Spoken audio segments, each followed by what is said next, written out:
बाबा कहते हो यही बच्चे मेरे ताज तुम्ही, नैन के नूर लाडलो मेरी आवाज तुम्ही, मेरी दुनिया में तेरे दम से उजाला है, तुम्हारे साथ का अनुभव बड़ा निराला है।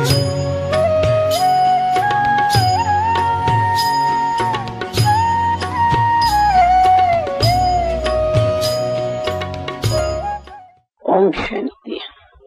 अब दादी पूछती है, बच्चे पूछो, कोई बात पूछो तो दादी जवाब। दादी क्या सुनावे बताओ।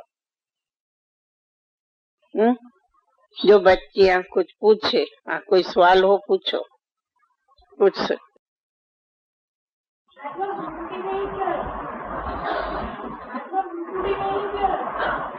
आत्मा भृकुटी में क्यों रहती है? अच्छा, अगर आत्मा नैनो में रहेंगी तो भी कहेंगे क्यों रहती है? सारे इस शरीर का जो मेन स्थान है वो भृकुटी है।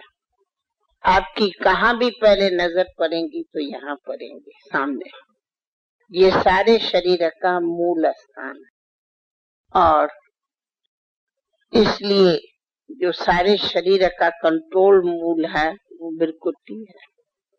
इसलिए आत्मा इस भृकुटी के मूल स्थान पर रहती है, जहाँ से कहा कि सारे शरीर को सबको आत्मा का कंट्रोल हो जाता है, क्योंकि यहाँ से ही नजदीक नैन है, मुख है, हृदय है, दिमाग है, सब बिल्कुल यहाँ नजदीक के मुख्य अंग है। तो यहाँ से उनका बहुत नजदीक से कनेक्शन है, इसलिए भृकुटी में रहते। और देखो बिंदी भी लगाई जाती, भृकुटी में लगाई जाती। भृकुटी के बीच चमकता है तारा। भृकुटी का बहुत महत्व है। आप जब योग में भी बैठेंगे बिल्कुल आपको लगेगा कि जैसे कि मैं भृकुटी में बैठी हुई हूँ।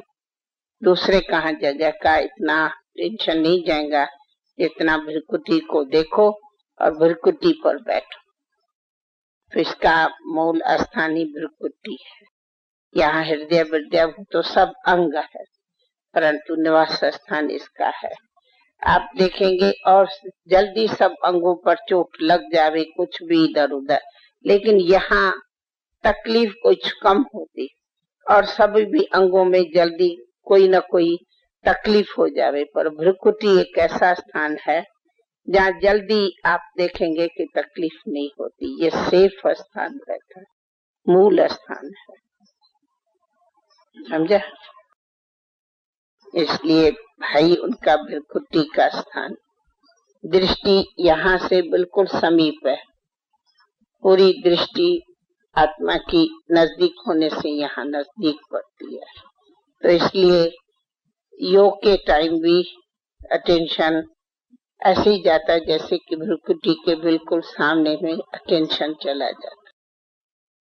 निराली शान है, दिल तख्त पर हमें रख लिया, खुद से ऊंचा मान देकर नाम दिल पर लिख लिया।